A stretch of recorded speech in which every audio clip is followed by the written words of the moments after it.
তোমাকে দেখে শুনে তো আমার বেশ ভালোই লাগলো, কিন্তু একটা কথা, তোমার কথায় আর কাজে যেন মিল থাকে। থাকবে ম্যাডাম, থাকবে।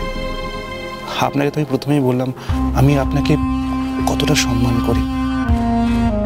আমি আপনার কাছে প্রতিজ্ঞা করলাম আমি আমার কথা রাখবো। তাহলে যেদিন যেভাবে বলবো বিয়ে করতে আসতে, সেভাবেই বিয়ে করতে আসবে। আর বিয়ের পরপরই তোমার বউকে নিয়ে যেখানে চলে যেতে বলবো সেখানেই যাবে। রাজি? থাক থাক, রাজি ম্যাডাম, রাজি। দিদি, আরেকবার ভেবে নিলে হতো না? ভেবে দেখার আর সময় নেই মেজো। বৌমার বিয়ে ভাঙার আগে আমাকে যা করার করতে হবে।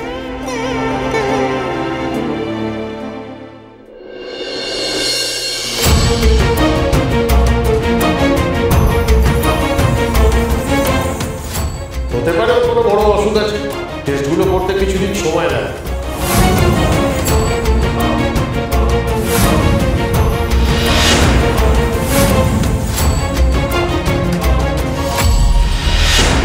সন্ধ্যা,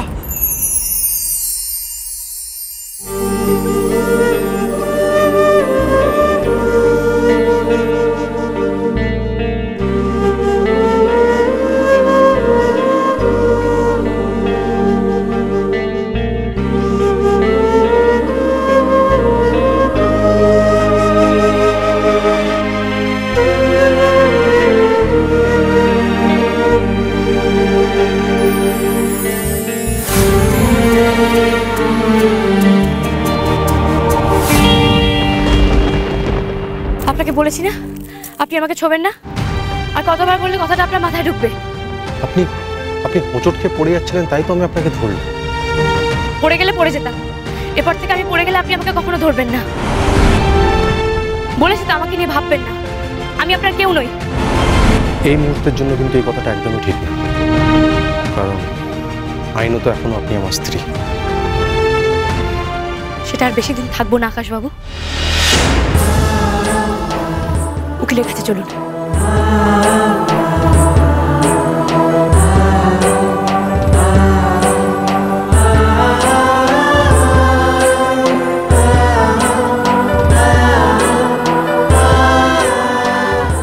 আপনার সঙ্গে তাহলে সব কথা হয়ে রইল ঘটক মশাই।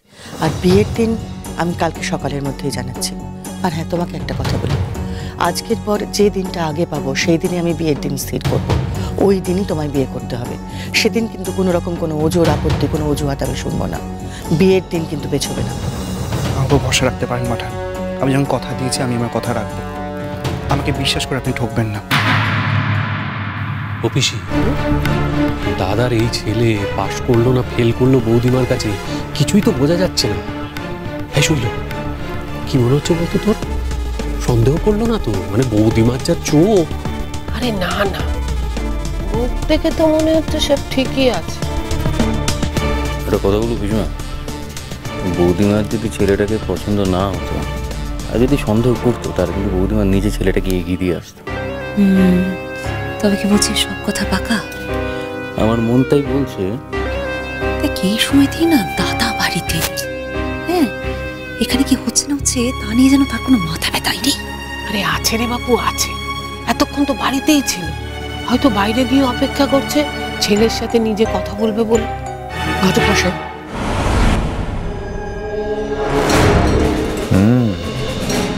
লোকে ঠিকই বলে কাঞ্জিলাল বাড়ির ব্যাপার স্যাপারই আলাদা। এই এত বড় বাড়ি একদিন আমার হবে। সুচয় ঢুকে ফাল হয়ে বেরোবো আমি। আমার অধিকার যখন আমি সোজা পথে পাইনি, তখন এবার আমি আঙুল পিকিয়ে ঠিক বুঝে নেব। ঠিক আছে, আজকের তুমি আসতে পারো। আচ্ছা ম্যাডাম।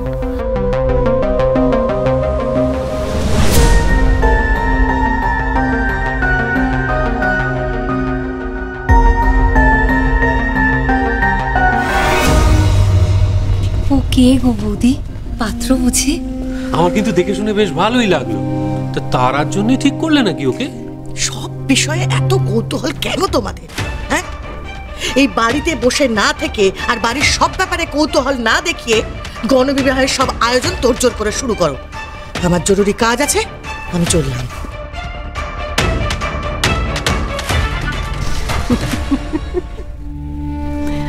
না রে, বিজয়া বুঝতেই পারেনি ও ঈশ্বরের ছেলে। নিজের জালে এবার নিজেই জড়াবে বিজয়া। না গো পিসি, কিছু বলা যায় না। বৌদিমা কিন্তু যে কোনো দিন বুঝে যেতে পারে।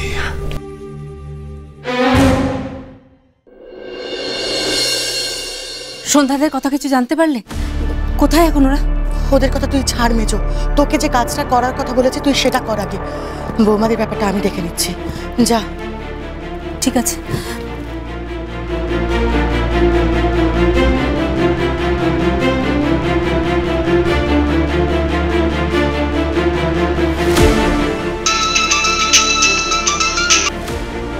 হ্যাঁ মাঠান, বলুন।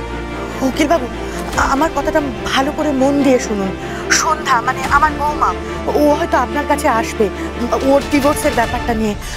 আপনি যে কাগজটা তৈরি করে দিয়ে গিয়েছিলেন ওইটা নিয়েই ও হয়তো আসবে। কেন বা, আবার কি হলো?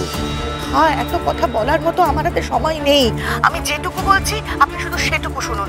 বৌমা যাই বলুক না কেন, ওদের ডিভোর্সের ব্যাপারটা নিয়ে আপনি টালবাহানা করবেন। একটা কাজ করুন, আপনি ওদের না হয় বলে দেবেন যে এখন ডিভোর্সটা হবে না। আচ্ছা, বলে দেবো। যতটা সহজ ভাবছেন না ততটা সহজ নয়। আপনি বলে দিলেন আর ও মেনে নিল, এমনটা হবে না। ও হয়তো কিছুতেই এই ব্যাপারটা মানবে না, হয়তো বলছে কেন, মানতে চাইবেই না। যে করেই হোক ওদের এই ডিভোর্সের ব্যাপারটা বাতিল করতে হবে, এইটুকু শুধু আপনি মাথায় রাখুন। না না মাঠান, আপনি অত চিন্তা করবেন না। আরে এইটুকু করা আমার কাছে কোনো ব্যাপারই না। এমনিতে তো ডিভোর্সের আগে 6 মাস আলাদা থাকতে হয়, আইন তাই বলে। সুতরাং তারপরেই না ডিভোর্স। ও এলেও কোনো লাভ নেই, এমনিতেও ফিরে যেতে হবে। ডিভোর্স হবে না। ও হ্যাঁ, তাই তো, আপনি তো বলেছিলেন। আপনি আমাকে নিশ্চিন্ত করলেন উকিল বাবু। মাঠান, আমি তো আছি আপনার সেবা করার জন্য। তাহলে রাখছি। হ্যাঁ হ্যাঁ হ্যাঁ, রাখুন, নমস্কার।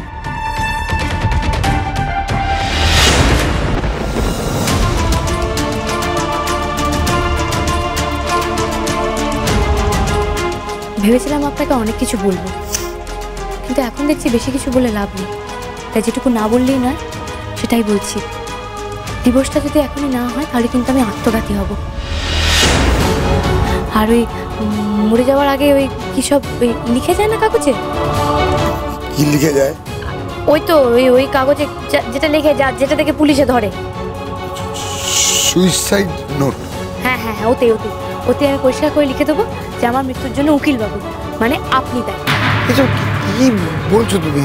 দেখো, সম্পর্ক ভাঙাটা না তো সহজ ব্যাপার না। হ্যাঁ, মানে সব দিকটা ভেবে চিনতে তবে। আপনি কিন্তু ভাববেন না যে আমি বলার জন্য বলছি, আমি কিন্তু সত্যি করবো। সেটা কিন্তু উনি সত্যি সত্যি করতে পারেন উকিল। তাই আমিও আপনাকে বলছি আপনি ডিভোর্সের ব্যবস্থা করুন। সম্পর্ক বাঁচানোর চেয়ে ওনাকে বাঁচানোটা বেশি জরুরি। এতে আমাদের দুজনেরই সই আছে।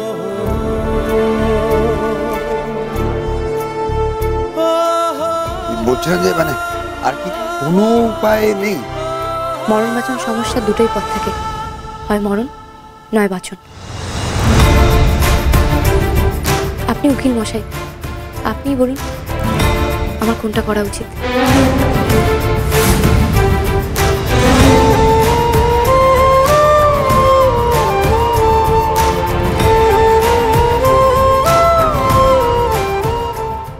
সবাই মিলে এখানে জমায়েত হয়েছে মানে?